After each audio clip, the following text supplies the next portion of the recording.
Good evening friends. বর আর ছেলে school থেকে বাড়ি আসলো, তাই একটু শশা কেটে একটু ব্ল্যাক সল্ট দিচ্ছি। এত গরম, ঘরে টেকা যাচ্ছে না, বাইরে তো অসম্ভব গরম। আর ফ্রিজে একটু ছিল তরমুজ, সেটা কেটে নিলাম, ওদেরকে এখন আমি খেতে দেবো। একটুখানি ব্ল্যাক সল্ট ছিটিয়ে দিচ্ছি, যখন গালে পড়বে আমার টেস্টটা ভালো লাগবে আরও।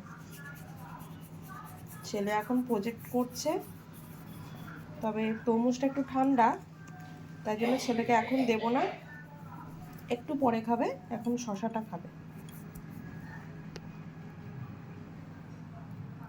নিয়ে যাই ঘরে।